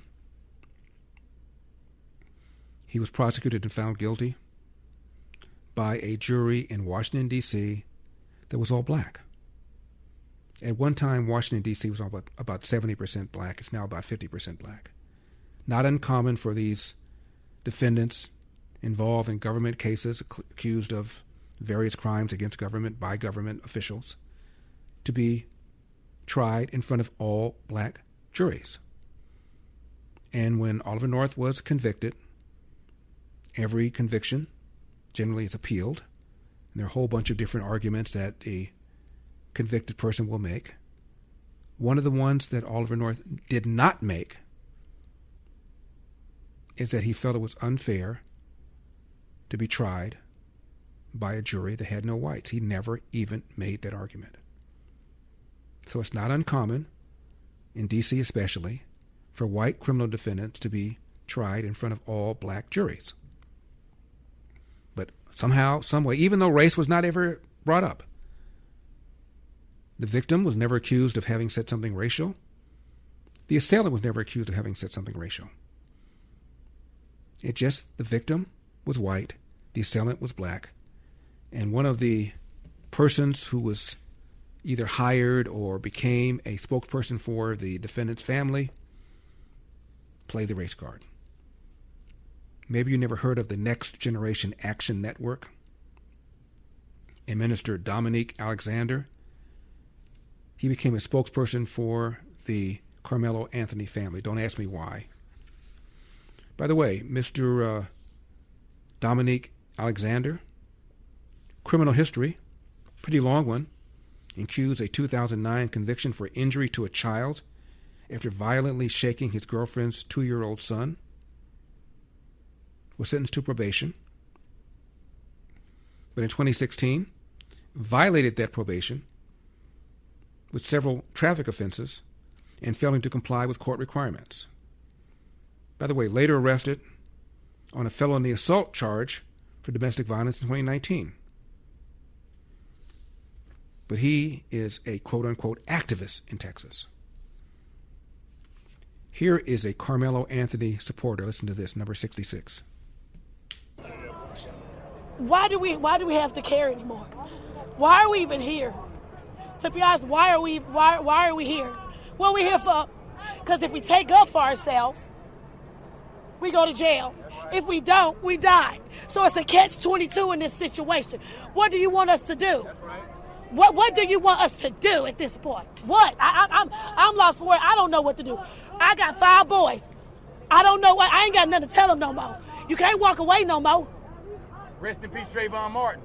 Let me ask you this. Right now, I hear the frustration. Are you more angry or more sad as to what just happened? I'm angry and I'm hurt. I'm angry because you were in there, I was in there too. Those witnesses were lying on him. You got the judge free. Hear somebody yell, "Rest in peace, Trayvon Martin." What's that have to do with this? Trayvon Martin is the neighborhood watch person who was killed by the neighborhood watch person, George Zimmerman, in Florida. Barack Obama famously said, if I had a son, he would look like Trayvon, whatever that means.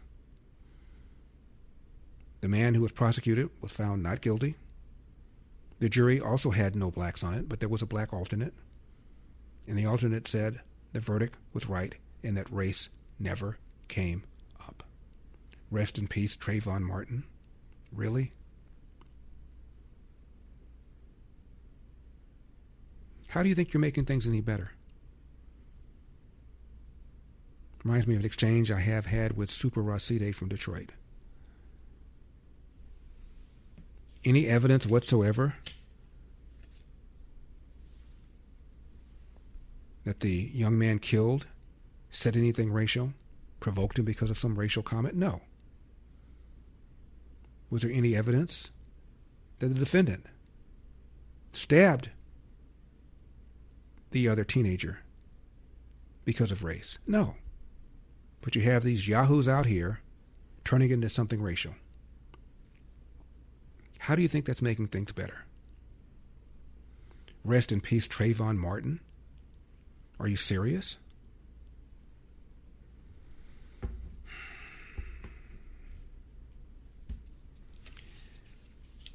As I mentioned, the Southern Poverty Law Center is now under indictment for taking donor money and paying hate groups, the various hate groups that they're supposed to be monitoring and dealing with, to foment hate. Charlottesville, where Donald Trump supposedly said there are good Nazis and bad Nazis on both sides. The Southern Poverty Law Center actually paid agitators to show up there. What is that? Charlie Kirk was considered to be Turning Point USA, a hate group by the Southern Poverty Law Center, as was Dr. Ben Carson, considered to be a hater. After people complained, they later removed Dr. Ben Carson from its list of people who are haters. Anyway, the Republicans called for hearings today, and they were pretty explosive. Stick around for that. 888-971-SAGE, 888-971-7243. I'm Larry Elder. It already has been a vibe killer because now the city has to shut down all the MSG watch parties that happen outside of the arena that have been the source of like so much fun for everybody, both if you're there and if you're watching it after the clips are posted. Now all of that's going to get shut down tomorrow because Trump wants to show up. And I can tell you, like, as a politician, I've gone to my fair amount of sports games. There are just some things that, like, you don't want to go either to jinx it or just in general. Sometimes the accommodations that are required for the security for you to show up are just not worth shutting down the fun for so many other people. And sometimes you decide not to go to things so that other people can enjoy it. 888-971-SAGE, 888-971-7243. I am Larry Elder, Salem News Channel. That is AOC saying Trump's attendance at the game last night at Madison Square Garden was a vibe killer, close quote. I'll tell you what's a vibe killer. Headline Time magazine, which is not exactly a right-wing rag, February 17, 2019. Headline, Alexandria Ocasio-Cortez celebrated Amazon pulling out of New York, but the governor says it cost the city 25,000 jobs. Let me just read you first paragraph or two. Representative Alexandria Ocasio-Cortez, writes Time magazine, declared victory when Amazon announced Thursday it would not build a second headquarters known as HQ2 in Queens, New York. Governor Andrew Cuomo happened to be a Democrat, called it a lost economic opportunity and blamed a small group of politicians who put their own narrow political interest above their community, end of quote. The dispute between two Democrats lays bare a divide over the plan to offer $2.8 billion in tax breaks for Amazon to establish a major presence in New York City. On one side, old hands like Cuomo. On the other, the newly insurgent left-leaning wing represented by Ocasio-Cortez. So if Donald Trump's presence at Madison Square Garden last night was a vibe killer, is it fair to say AOC was a jobs killer? Chip Roy, congressman from Texas, said this to the head of the Southern Poverty Law Center. Wanted to know why the Family Research Council is a hate group. Legitimate question. Number 52. Mr. Fair, in 2012, the Family Research Council was attacked and the guard in the front of the building was shot. The head of the Family Research Council, Tony Perkins, made quite note at the time of Southern Poverty Law Center's involvement in that in putting Family Research Council on their so-called hate map. Has the SPLC ever acknowledged that its designation contributed to that attack? Congressman Roy. Yes or no? I can't answer that question with a yes or no. You asked me if I... Did they retract, correct, or reconsider the listing of the Family Research Council on its hate map? The Family Research Council is listed on our hate map because it meets the criteria. To this day, you continue to keep the Family Research Council on its hate map. Is that true? The Family Research Council remains on the hate map because it meets the criteria that we use for... Which criteria?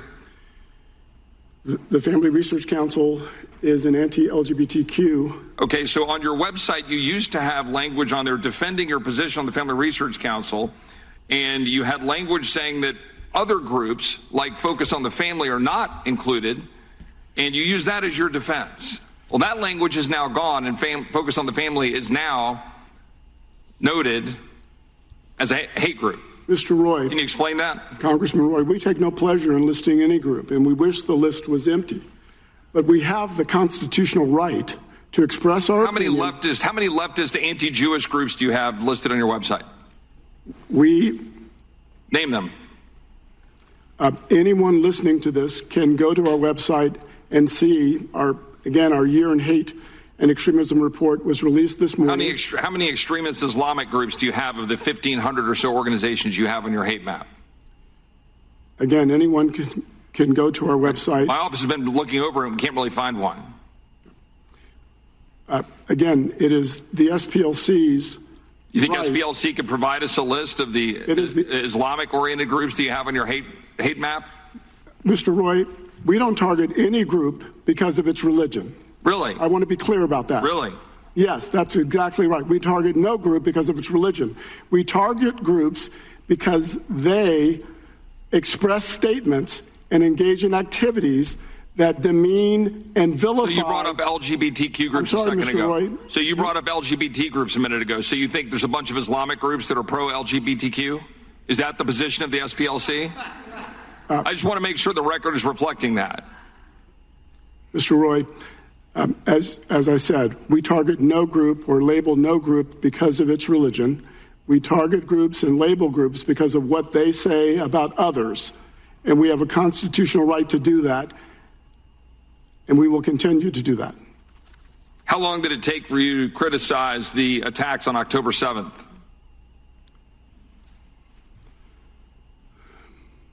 Mr. Roy. Was it immediate? We were clear and loud about our criticism of the Hamas attack on Israel on October 7th.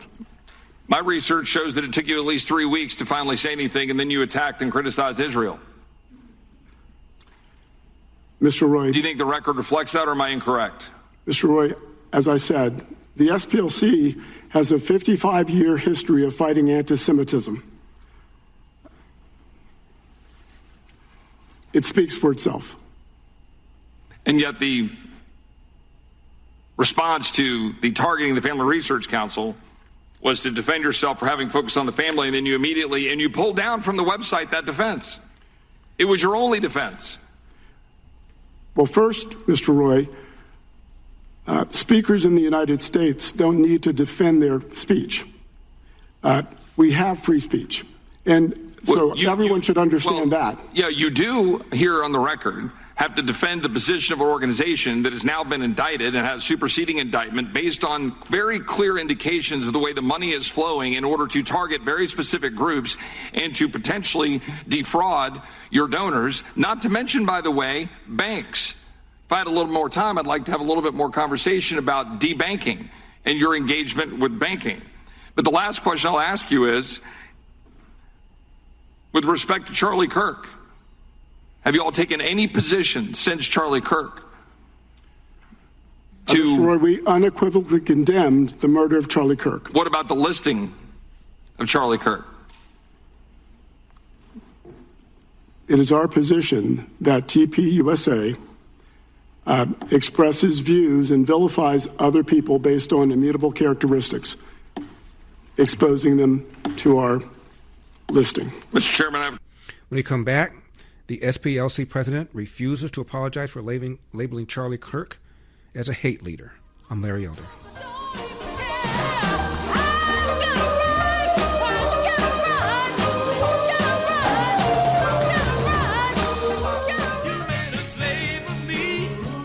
Triple-8 971 SAGE 888-971-7243. I am Larry Elder. We are Salem News Channel. The SPLC labeled Charlie Kirk as a hate leader, number 54. Your organization has labeled Dr. King and Charlie Kirk and others.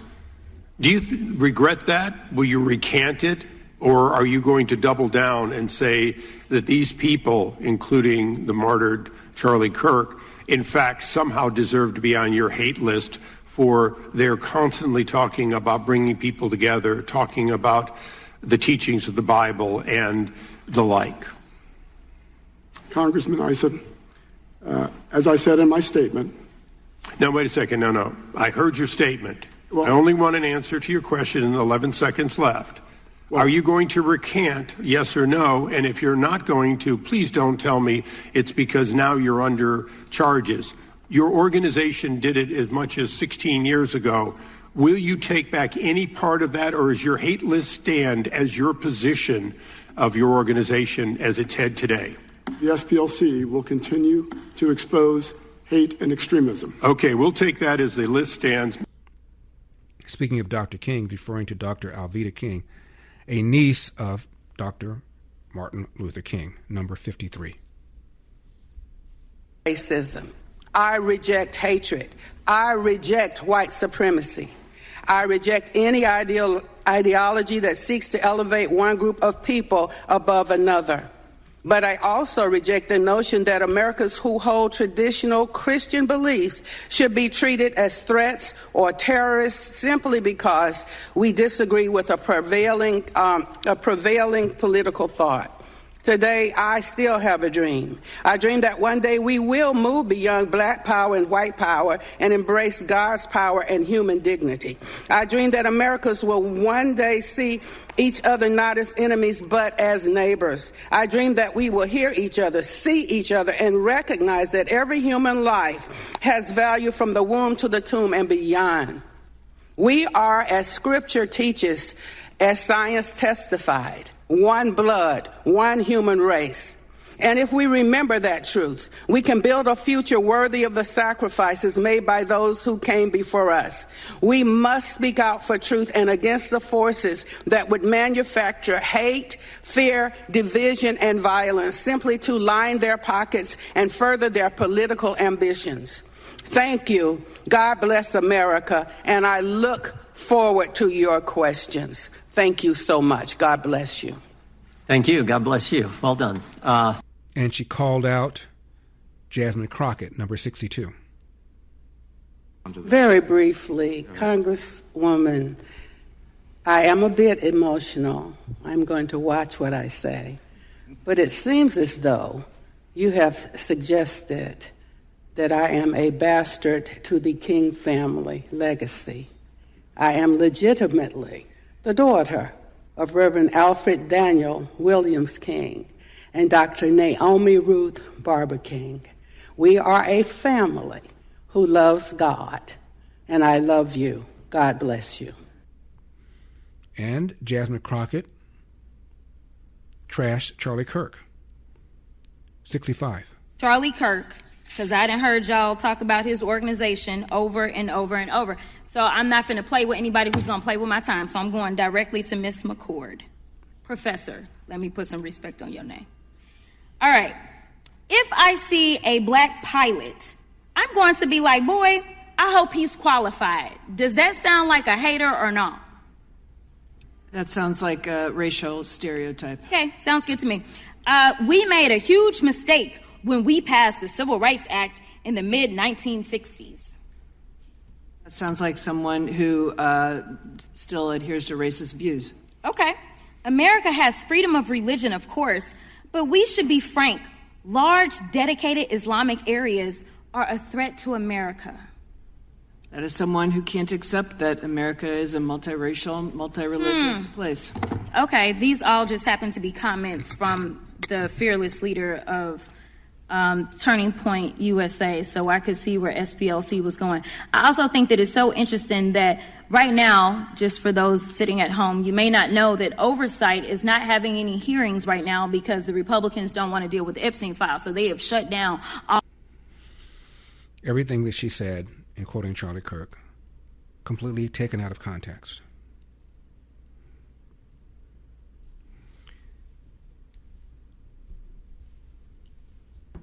Here is coming up what the Judiciary Chairman Jim Jordan said about SPLC. Now, you know, life moves fast, and staying sharp, focused, and clear-headed isn't always easy. This is why the same company that brings you Relief Factor has developed something brand new, Think Factor. Think Factor is made to help you think clearer and perform better daily. It's a powerful blend of nutrients that unlock mental clarity and precision, nurture your memory, and boost your attention. With Think Factor, brain power and performance finally meet for lasting daily results. Supercharge your memory and your mental sharpness. Your brain is your most valuable asset, powering your creativity, focus, and daily performance. If you're feeling mentally groggy or not recalling things as quickly as you used to, Think Factor could be just what you need to reclaim your cognitive edge. I take it every single day. Helps with my focus, helps me remember details, and feel more mentally energized. Think Factor results get better the longer it's taken. So, if you've ever thought, I wish I felt more clear, more focused, and more control of my day, now you can. ReliefFactor.com, ReliefFactor.com, 800-4RELIEF, 800 the number 4RELIEF. Your first bottle is just $19.95. ReliefFactor.com.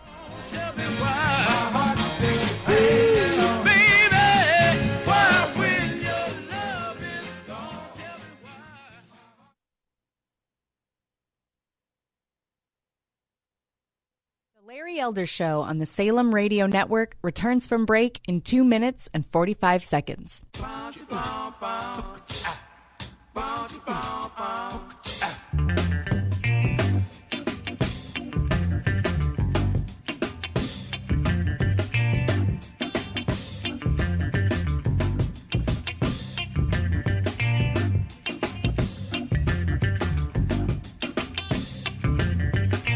The Larry Elder Show on the Salem Radio Network returns from break in 2 minutes and 15 seconds.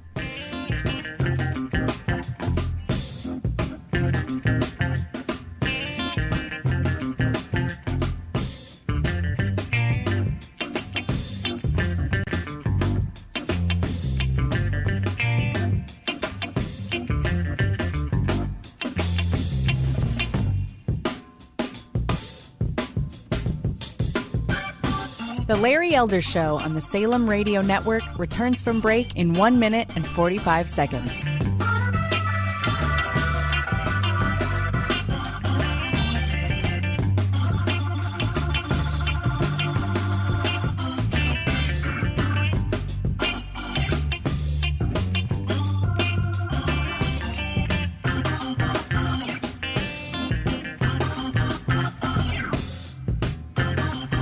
The Larry Elder Show on the Salem Radio Network returns from break in 1 minute and 15 seconds.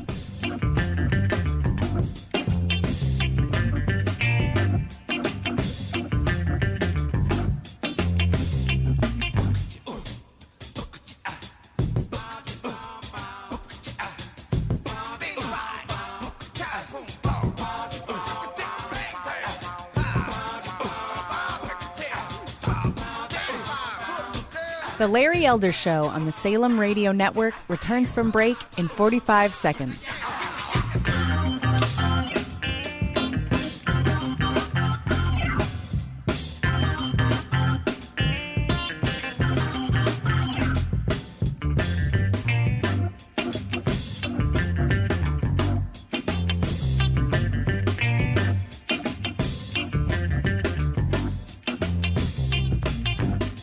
The Larry Elder Show on the Salem Radio Network returns from break in 15 seconds.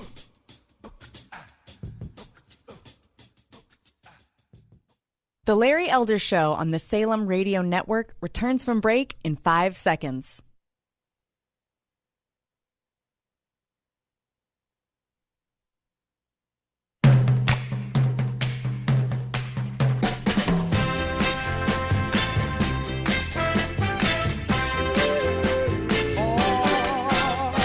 Nationwide and coast to coast, it's the Larry Elder Show.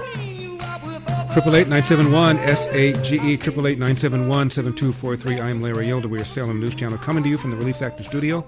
Don't forget your Relief Factor, 800-4RELIEF, 800 the number 4RELIEF, ReliefFactor.com. That's ReliefFactor.com. Brandon Gill from Texas got an SPLC witness to at least denounce the Maine Senate candidate Graham Plattner due to his Nazi tattoo. Number 55. Said that if it is a symbol of Nazism, we oppose Nazis. You don't think that that's indicative that perhaps he holds Nazi sentiments? It may well be. It may well be. I think, do people who aren't Nazis normally get Nazi tattoos on their chest? Again, I assume they don't. You assume they don't? I would assume so, too. I don't know anybody who's not a Nazi. I don't know anybody who has a Nazi tattoo on their chest, but is not a Nazi. Do you? No. Do you think that somebody who has a Nazi tattoo on their chest should serve in the United States Senate? I wouldn't vote for that person. I certainly wouldn't either. Do you think that this should disqualify him politically from serving in the Senate? Again, I'm not sure where the line of questions is going. The SPLC, if you're asking me, I'm sorry. Go ahead. If you're asking me if the SPLC opposes Nazis and Nazi symbols, the answer is yes. Yep. The SPLC has referred to this same tattoo as a racist skinhead symbol and tattoo. You can see the resemblance there. You wouldn't want somebody with a tattoo like that in the Senate? No, I wouldn't either. I appreciate your candor there. Got a couple other. He also asked whether the president of the SPLC thinks pro-lifers are white supremacists. Number 56. Your organization said that restricting and banning abortion is a tool of that the far right uses to maintain white supremacy. Do you believe that pro-lifers are white supremacists? I believe that reproductive liberty is... No, do you believe that pro-lifers are white supremacists? I will tell you what I believe if you're asking... Yes or no? I can't answer that question, yes or no. I don't think that pro-lifers are white supremacists. Do you? What I think is that reproductive liberty is a right that every woman should enjoy. How many babies in the United States that are aborted are black? About 40% of abortions nationwide are of black babies. Blacks represent about 13% of the population. Does that sound like something a white supremacist would oppose? What I would say again is that SPLC supports reproductive liberty. Calling somebody a white supremacist is a pretty serious charge, isn't it? I would think you would be able to defend that if your organization says that. You clearly seem unable to. Mr. Gill, I'm not sure why you would think I'm unable to do anything. Because you're the president of the SPLC, which labels pro-lifers as racists. Well, does your organization just hurl around epithets like that without any justification? Ouch.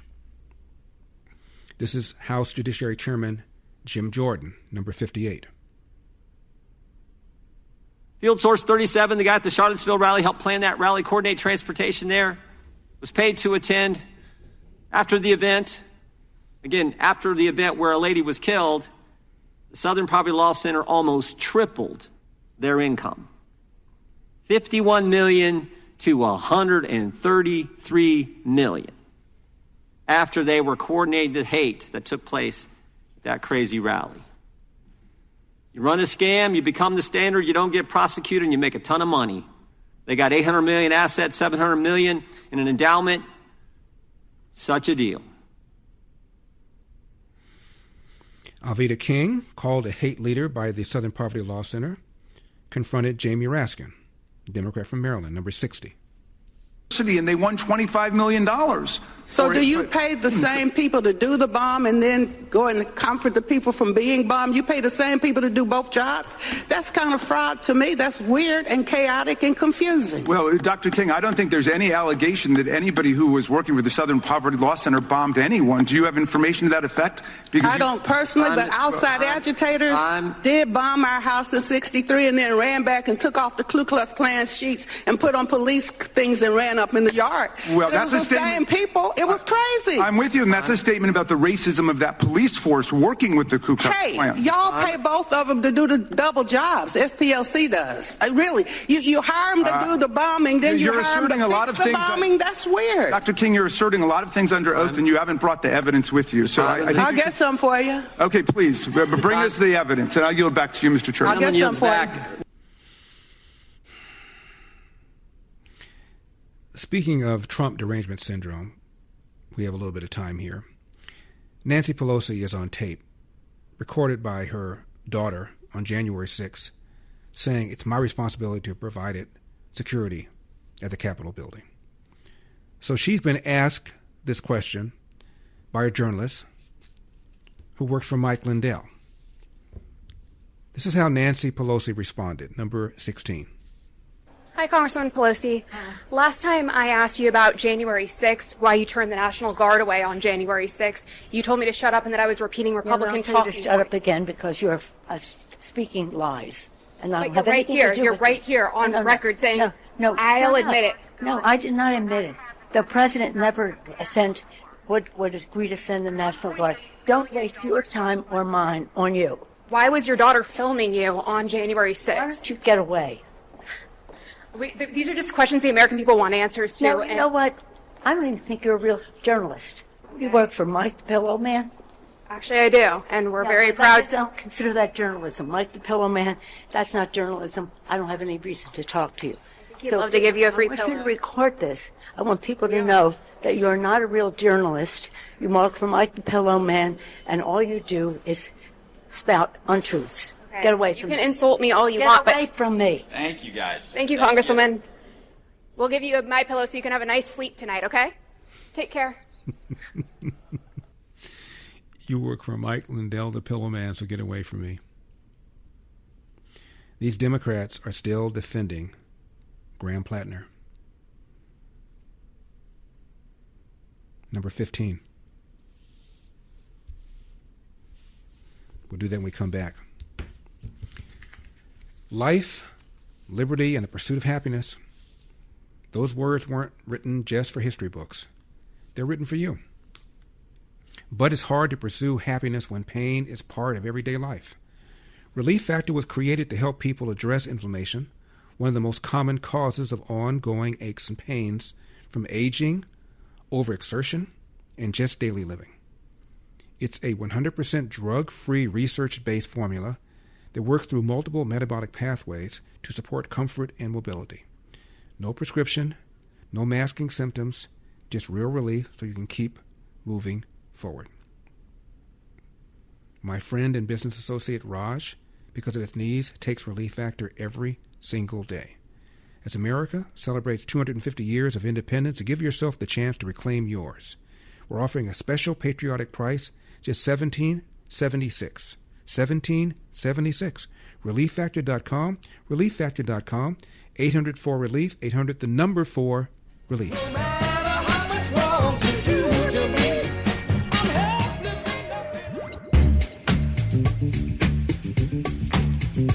Triple 8-971 SAGE 888-971-7243. I am Larry Elder. We are Salem News Channel. Don't look now, but the House just advanced a bill to fund ICE and Border Patrol through the end of Donald Trump's term, assuming he doesn't serve another term.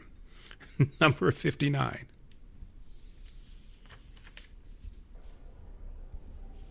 On this vote, the yeas are 213, the nays are 211. The resolution is adopted, and without objection, the motion to reconsider is laid on the table.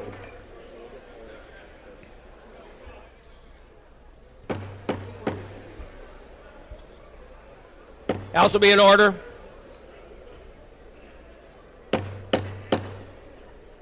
The House will be in order. $70 billion to fund ICE and Border Patrol through the end of Donald Trump's term. It now goes to the Senate. This is a Democrat in D.C. saying she has to admit Donald Trump's renovation of the reflecting pool looks pretty good. Number 25. I thought it was a stupid idea to paint the reflecting pool, but y'all, it looks good. It actually looks really good. Like, it makes the reflection look extraordinarily prominent in a way that it did not look before. And I hate that.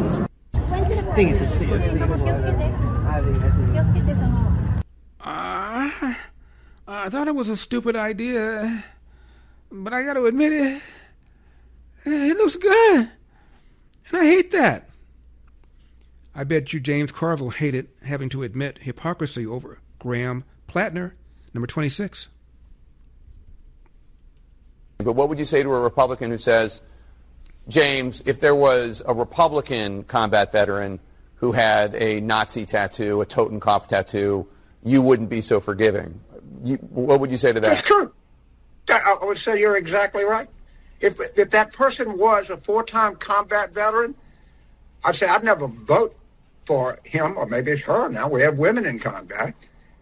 But you can't. But I wouldn't vote. I wouldn't vote for. I think the greatest danger we face right now is from Donald Trump. It's true. Macy Hirono, Hawaii, gave this argument about why she opposes the Safe America Act, number 13.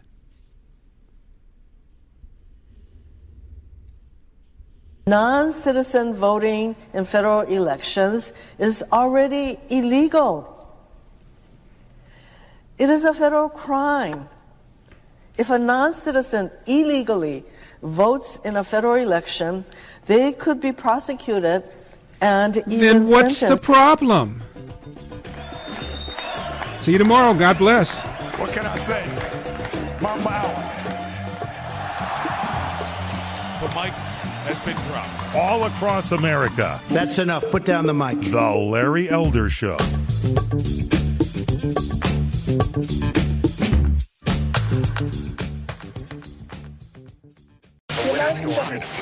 When the world is just too much, turn it off and turn on positive, encouraging K-Love.